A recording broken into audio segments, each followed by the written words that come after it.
LemonAmiga present.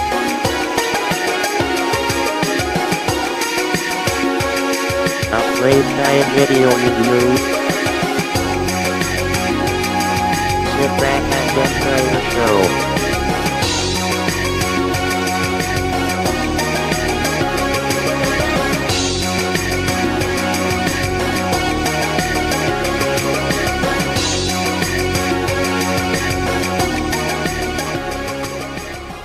Hi there once again, welcome to another LemonAmiga Play Guide and Review. In this week's show we'll be checking out Super Gem Z, developed by Keiko and not published in 1992. You can see on this crack, made in 93, we can choose PAL or NTSC mode, but let's just stick with the regular PAL version for this.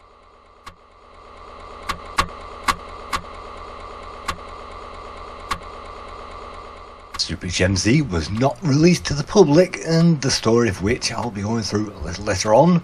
This comes on 2 discs, and on the first disc, which is loading in at the moment, it probably contains all the graphics with all the levels on the second disc. And here we go, that's the change disc option as we move on into the game itself.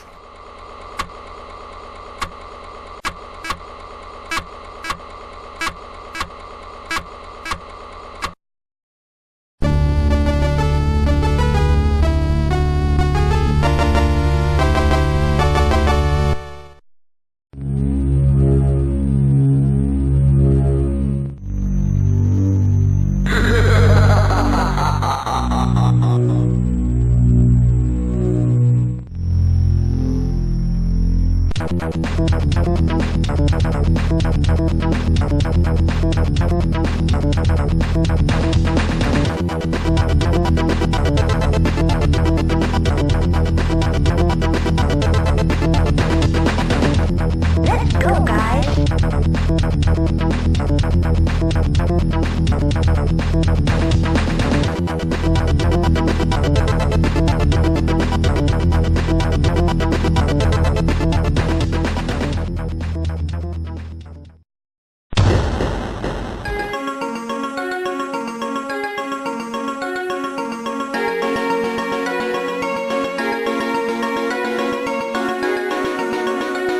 Super Gem Z begins with some anime characters and some cutesy music and some Japanese writing, even though this was not released in Japan and this was developed in Germany.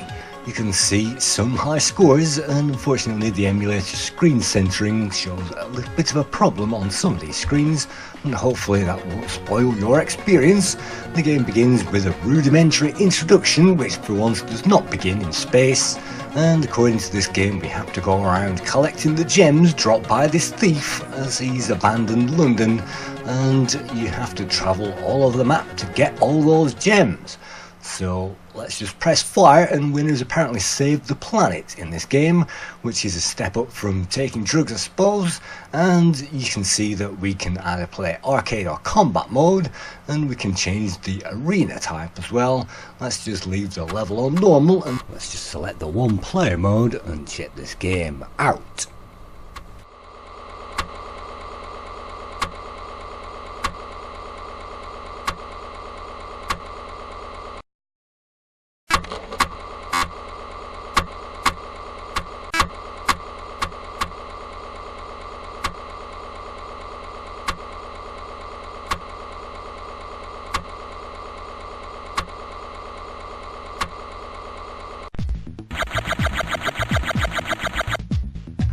On the first level of the game, level A1, it just introduces us to the mechanics. We have 3 bombs which we can blow these things up with, or we can simply line those up and collect the prize. We made it!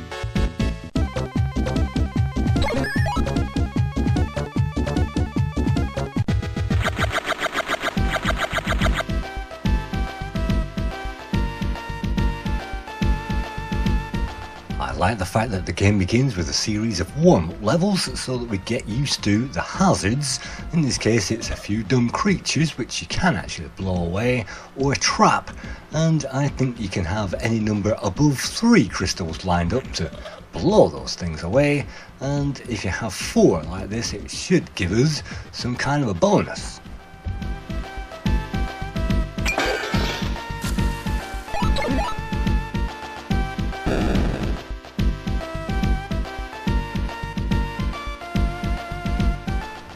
get stuck at any point, we can always press escape, and that will, unfortunately for us, restart that level all over again, only this time we'll lose one of our lives.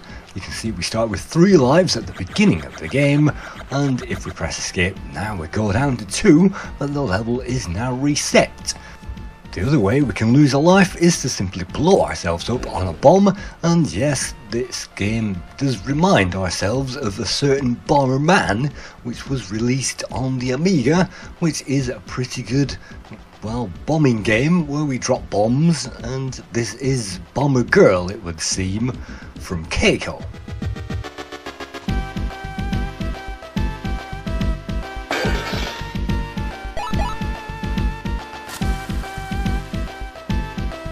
We made it.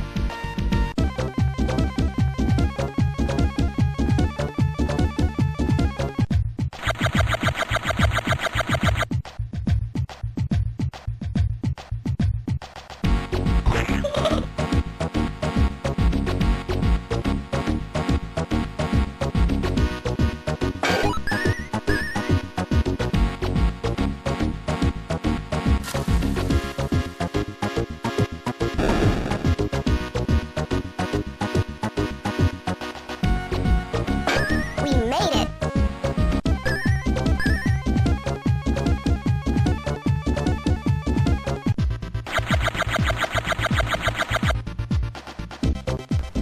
Just like Dino Blaster, which was released in 1991, we gain some power-ups and they will extend the blast of our bombs. On this next mission we find another mysterious device, and that will change the colour of our gems to the relevant colour. The longer you stay in there and push those things around, they should change to the right one. And now we can just line them up and they should blow up, and that's another level complete. That's the last of the training missions, and then from here on in we follow a map, and just like Outrun, we can choose our route throughout this We game. made it.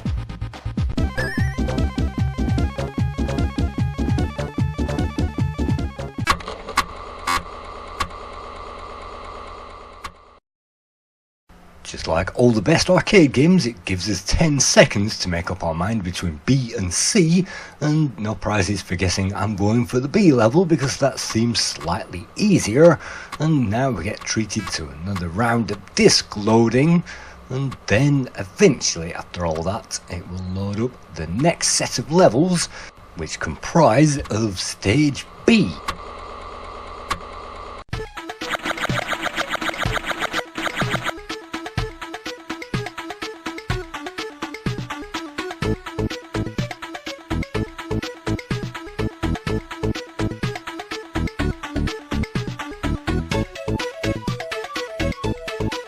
Super Gem Z, the levels start very easy indeed, and it doesn't take a genius to work out what we are meant to do.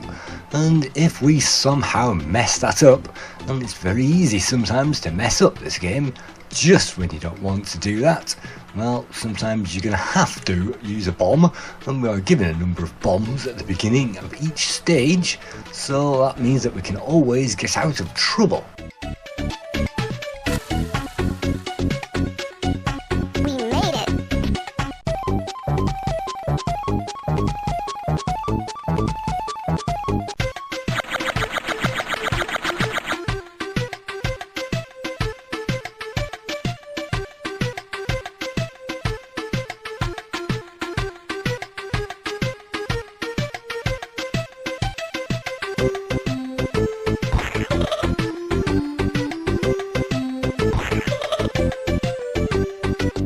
Of course, those crosses on the floor are one-way doors, and those things will only operate one way. The green things go through the green ones, and the blue things go through the blue. And so this is a dead-end situation, and it means that we're going to probably have to use another set of bombs to blow our way out of this hole. And we're on 2 lives at the moment, and I think you lose a life if you collide with the enemies, but at least at this stage the enemies are dumb, and it doesn't take that long to figure out what you are supposed to be doing.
Now things get a little bit more complicated, but not by much, as we move around this very easy maze without any enemies, and we can pick up extra lives just like that, but unfortunately we don't have any bombs, so we're going to have to be careful not to push these things one block too far and waste our time with it. We can wander through those doors all night long, but unfortunately the blocks can't, and as you saw, we can pick up bombs and power-ups just like Down Blaster, and you can see that the exact same crystals from Gen X have been used in this game, verbatim, so really they probably knocked this together in about 2 days, and this is a very easy game. And without too much to tax the player, I can't help feeling that this was meant to be on a cover disc, as so many other Keiko games of this time found their way onto cover discs, and as we shall see a little bit later on, there were a few of those, and they were trying to earn themselves some money to develop the game Apidia.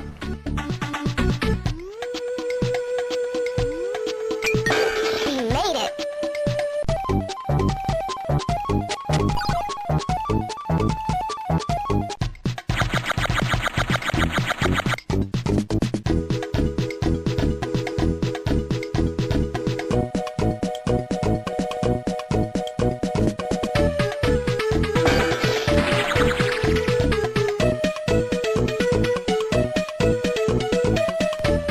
Increase the sense of fun, we get a very funky Chris Hulsbeck soundtrack on every single level, and that is really great because that encourages us to play on to the next level, even if the difficulty curve is probably for 5-year-olds in this particular case.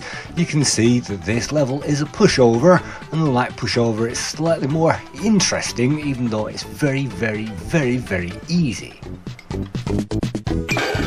made it.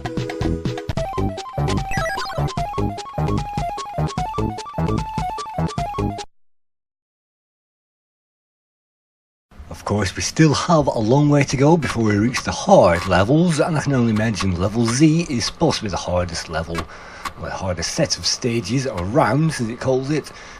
And so let's move on to the next round. It's round D, and so following the very top line, this should be yet another pushover and a breeze in this game. And so here we go. Let's try this out, and this time we find some rocks, and we find a few more gems and a few more enemies as well, so we have to think about this and we have to hang around to think where we're going to go. And those rocks can be moved, and I think if you power those up you probably get a big bonus, but we're probably not going to do that on this playthrough.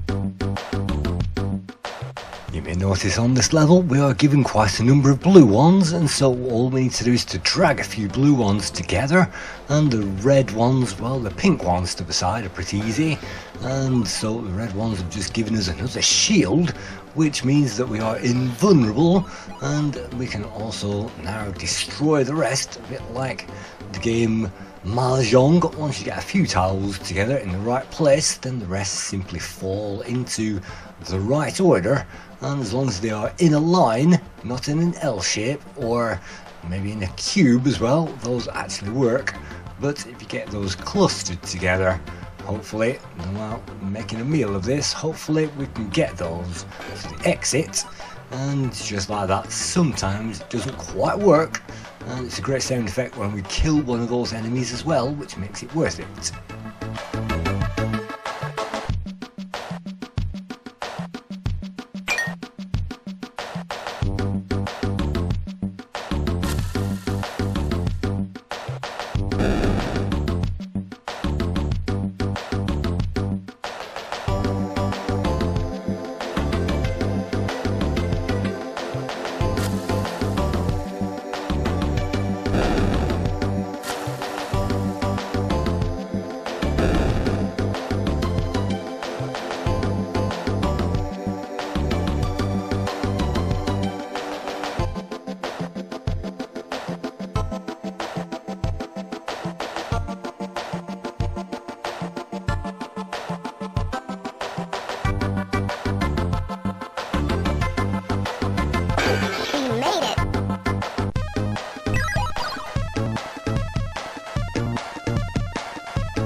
people fondly remember Keiko as a company with a proud set of polished games on the Amiga, but did you know that most of Keiko's games were never released commercially?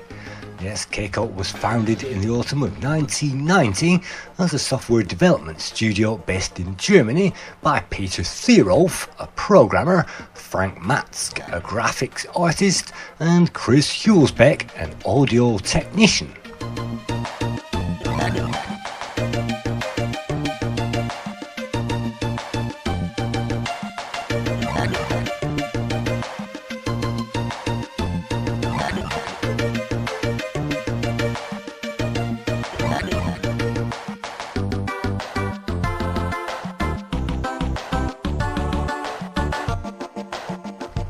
The studio was originally named Audios, or Audios perhaps, which stood for Art Under Design, Imaginations of Sound, and Keiko was created simply as a publishing label for the Audios studio, and then they released 2 games with the Audios name before switching to Keiko, pronounced Cake-O, full time.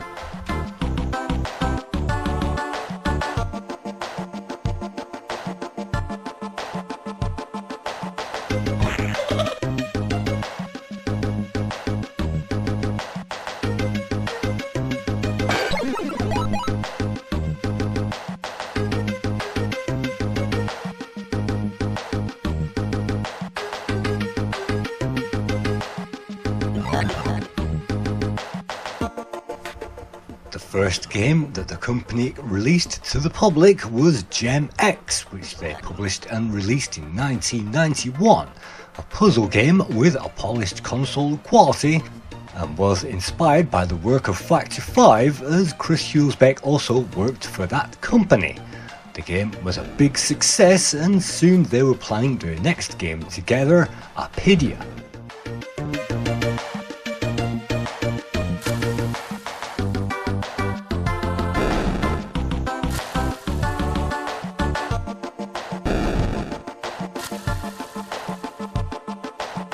We made it.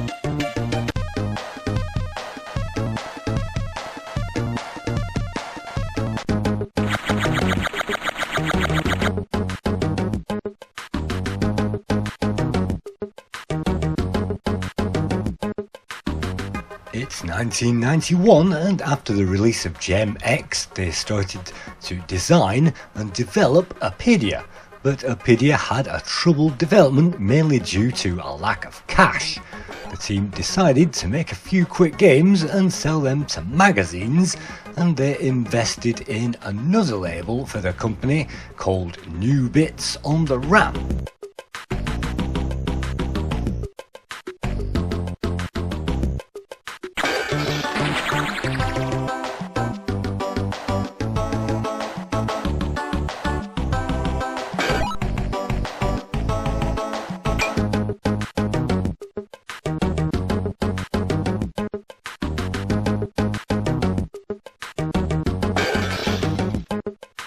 In 1991, the New Bits on the RAM were the new kids on the block, and they created and released the game The Adventures of Quick and Silver under that name. Peter Thierolf crafted the Amiga coding, and Thomas Engel made the Atari ST port.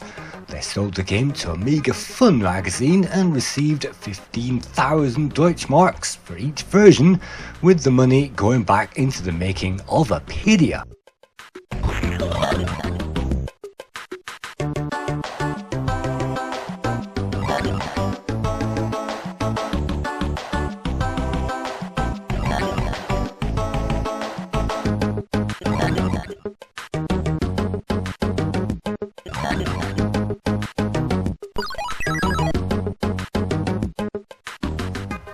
Keiko then began 2 new games designed to earn them some much needed extra money for Apidia, and the first one being Metal Law, released in 1992, again published on the New Bits on the RAM label. Metal Law was very much a Turrican game, and seems that they used the same engine from The Adventures of Quick and Silver, and the graphic style was similar to the eventual Turrican 3, although Turrican 3 was also delayed and wouldn't appear on the Amiga until after the Mega Turrican series. Peter Thierolf created the code for Metal Law under the name Andreas Breebrook. Frank Matzke made the graphics, and Chris Schulbeck and Rudolf Stember made the music.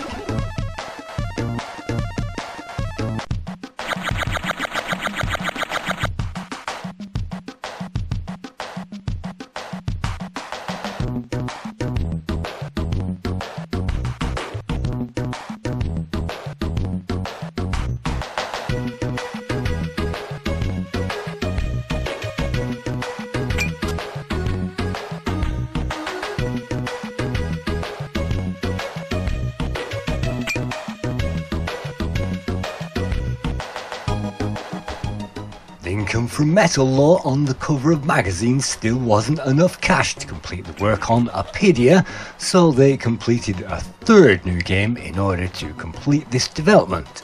The third new game was Super Gem Z in 1992.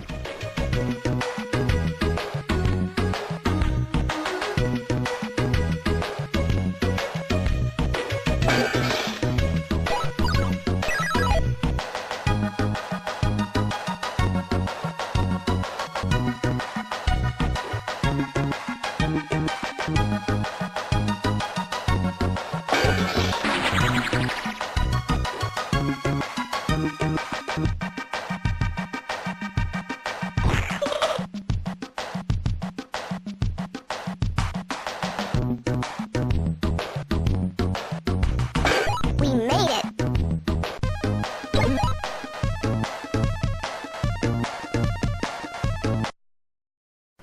You may notice that the graphics from level to level don't change as much as Dine Blaster, and they are pretty blocky and pretty samey from level to level, but we're going to brave it on to the next one, which looks more like a maze and looks more like Boulder Dash than Bomberman. But you can see that this level isn't particularly hard again, but we are definitely following the top route, and let's hope that the later levels are a little bit harder.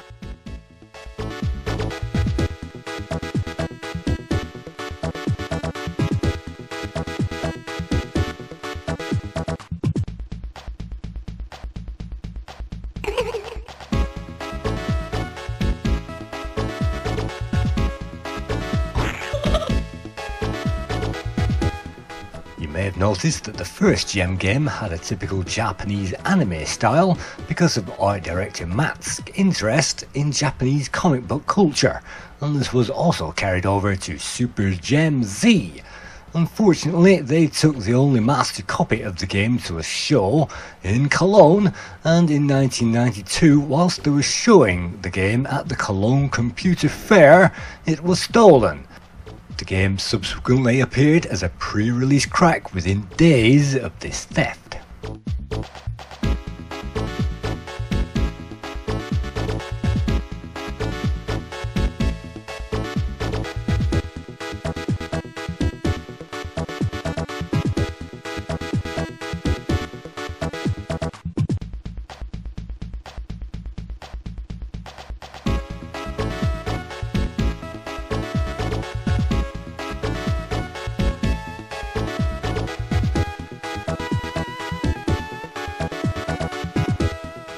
Keiko were unable to recompile the game from the backups, and because they had taken the only master copy, they would have had to work on the complete game all over again from scratch. They were getting short of money, so they turned to publisher Software 2000 to bail them out, which Software 2000 refused to do, so this game actually was never published.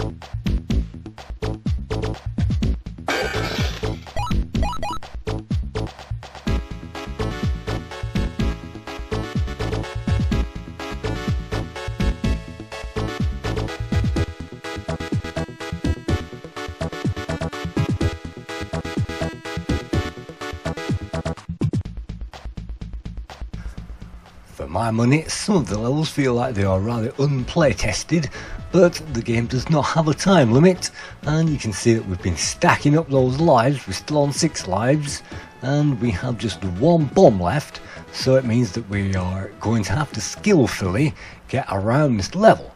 Now, I reckon if I clear a few stones from the top level, I can cart that crystal all the way over there, and so long as you have the patience of a saint, hopefully you should be able to get through each level, and if you can't, of course, just press escape and try it again.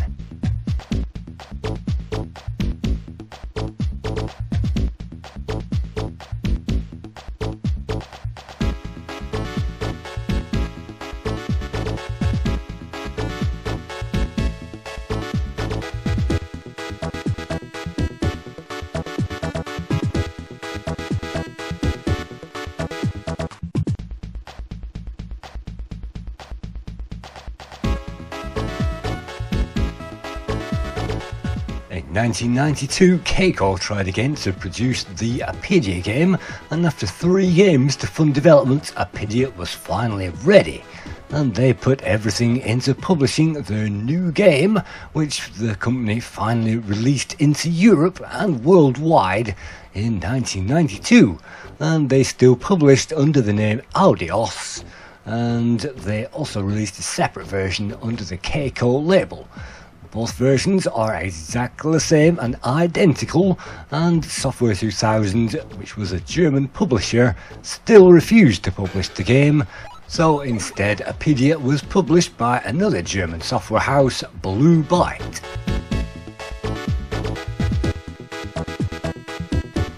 Let's just speed our way through this footage because this level has taken quite some time, and I'm going to cheat by using a bomb as well. But as long as we clear our path with this blue one, it means that we can walk that across that level, and it means we can finally complete it. We made it!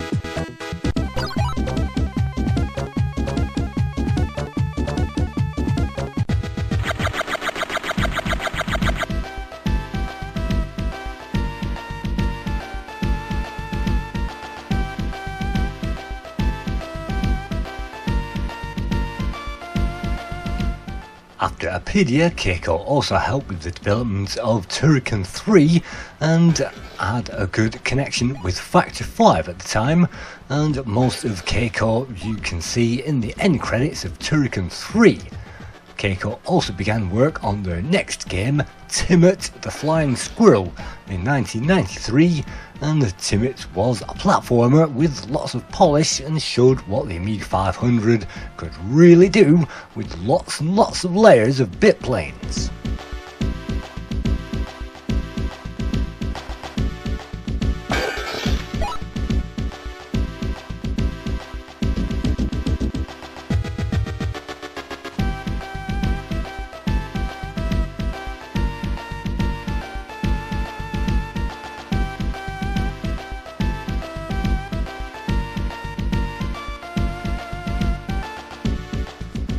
After they began Timid the Flying Squirrel in 1993, they quickly realised that they'd run out of cash and couldn't afford to keep on with the development. So they handed the whole project to Neon Software, which was founded in 1993 to try to develop it further. Neon Software was a German development studio founded by the names that you can see on the screen. They continued work on Timid the Flying Squirrel, and they even tried to sell the game to Ocean in an attempt to launch a new mascot for the SNES.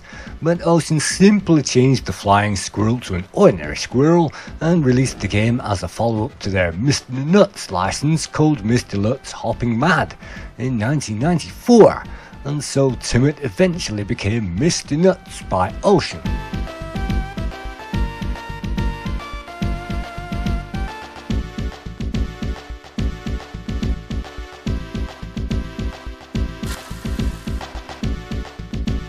We made it!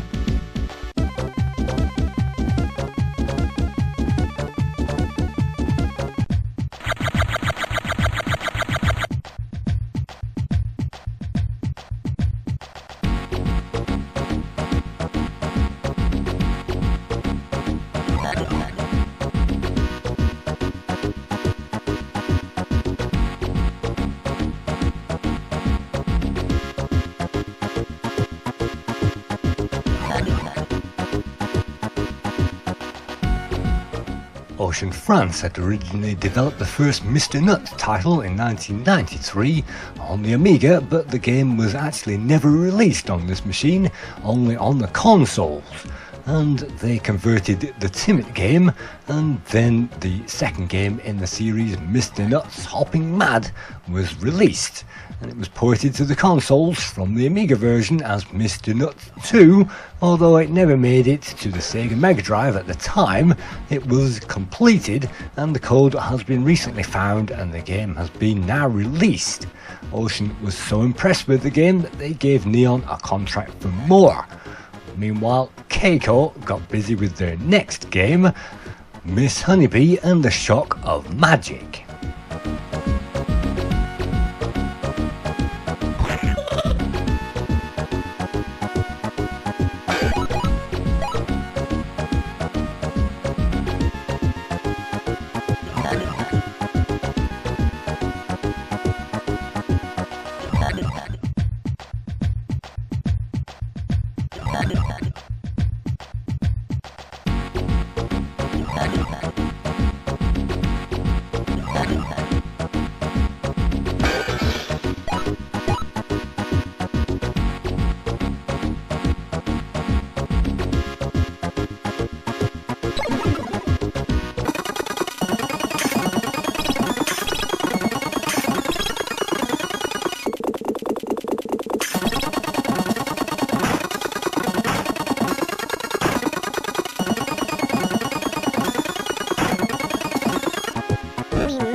Miss Honeybee and the Shock of Magic was in development on the Amiga, but it was eventually cancelled around 1993, and some of the sprites were also used in Timid, the Flying Squirrel, which became Mr. Nuts Hopping Mad.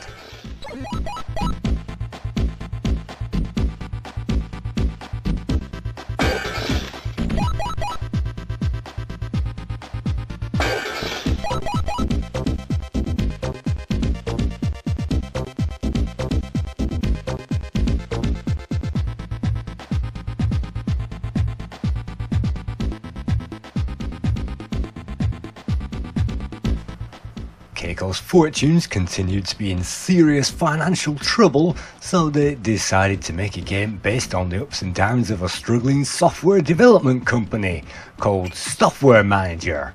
Software Manager was published by Software 2000 in 1994 and was available in the German language only.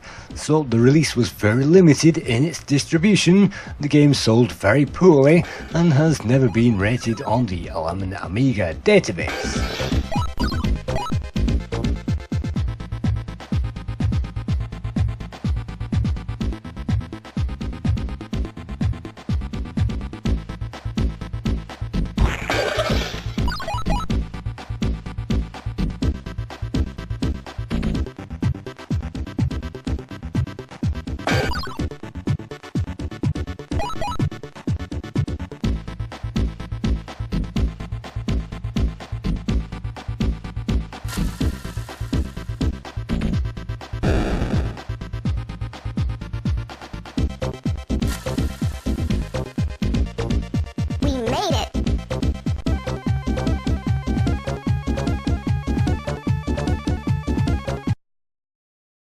On the Amiga, we've made it on to another set of levels, and let's move on now to the hopefully yellow round, and we can see that we can move zigzag around that maze.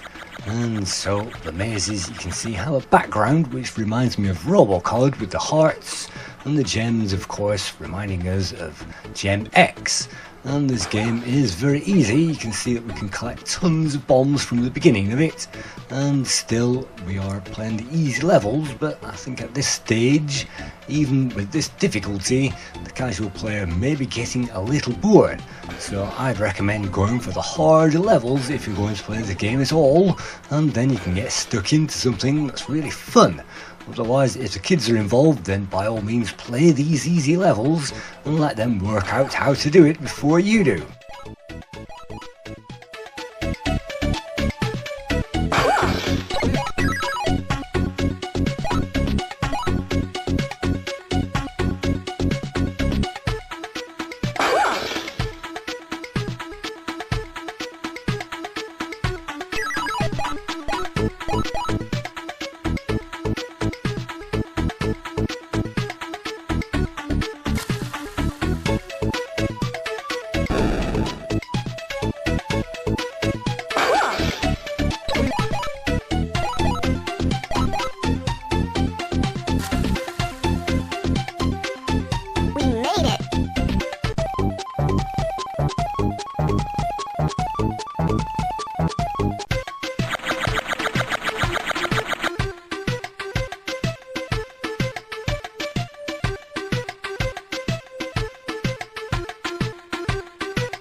After Software Manager, things went from bad to worse for Keiko, and in 1994, of course, the closure of CBM made a huge hole in the market, and many Amiga users packed up and bought PC and Toshi's instead.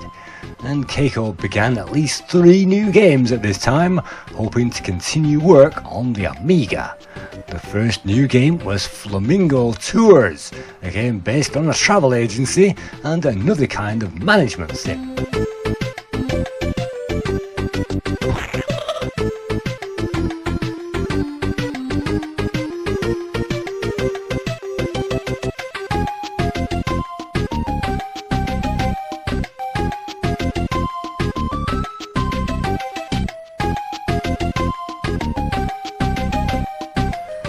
At the time, Keiko was unable to manage itself, and so producing management games was a little bit of a reach into the unknown, and they published Flamingo Tours with Sayonara Software.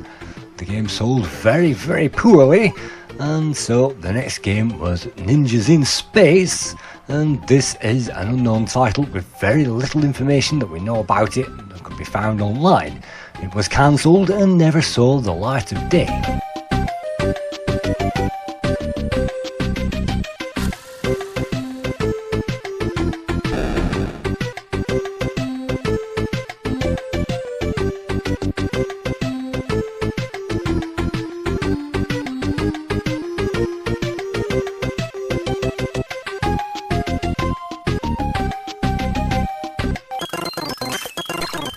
The next game that they started to develop on the Amiga was a game called Elf Quest, also known as Record of the Elf Saga, and this was a side-scroller action game that was started on the Amiga but was later dropped and ported to the PSX, where work on the game continued.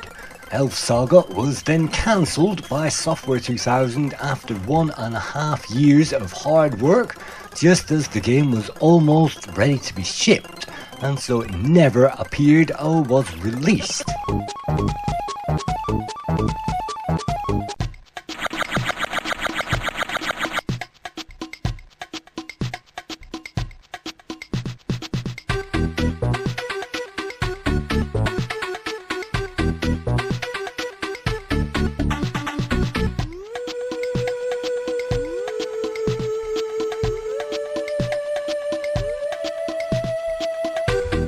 After the non-release of Super Gem Z and a following 3 games, unfortunately Keiko were in dire straits, and in 1995 Software 2000 had read the final reserves from Keiko, and so the company was officially closed down.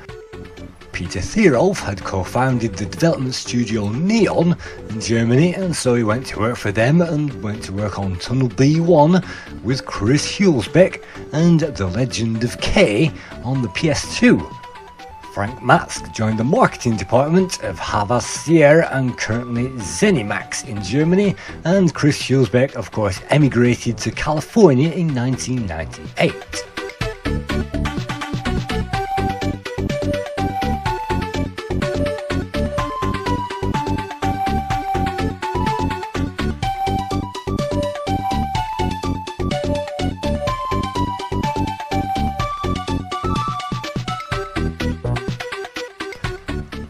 Benedorm may have more tails than Brer Rabbit, but yes, they are still going in theory, and as with Factor 5, the future is still not quite over yet.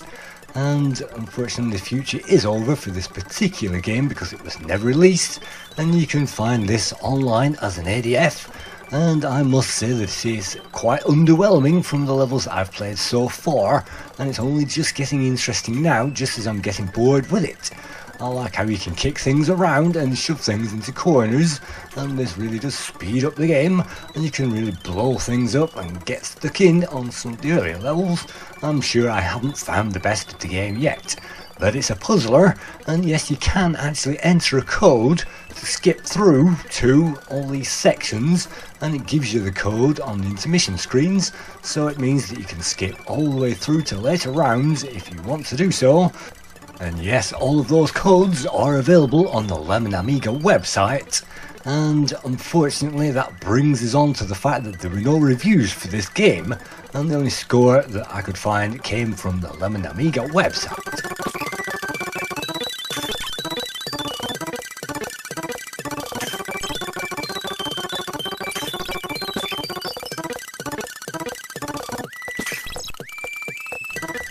So if you are in the mood for a Bomberman puzzler game, then this may be worth a try. You can find it on Emu Planet, and that's where I got it from, and so it's not too hard to find it, and it's not too hard for its own good either. And the final score for this game, well, the LemonAmiga crew have currently awarded this 8.1 out of 10, and so that means the average score is 8 out of 10.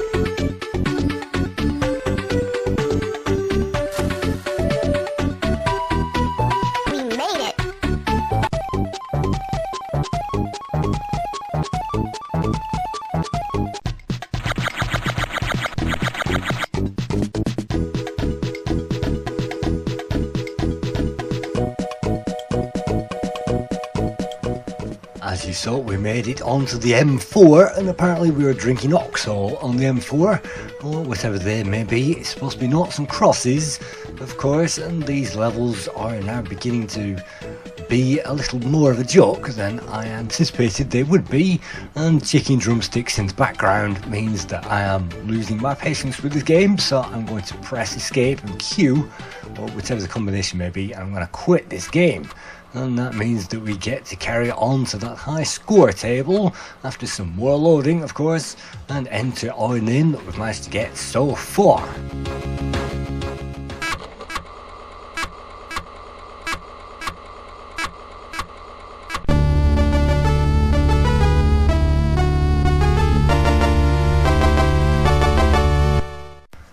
Thank you for watching another LemonAmiga Playguide and review, and I hope this has introduced you to this unknown game, non-released, and of course it's easy now that you know how to play it, and hopefully you'll find some harder levels than I found in this particular playthrough. That's the first time I've ever played this game in my life, and it's probably going to be the last one as well. You can see I reached the top of the high score table, and I felt pretty unaccomplished with that run. Maybe you can have a better try than me. So thank you once again, and I hope to see you again in another Playguide sometime soon. Thank you.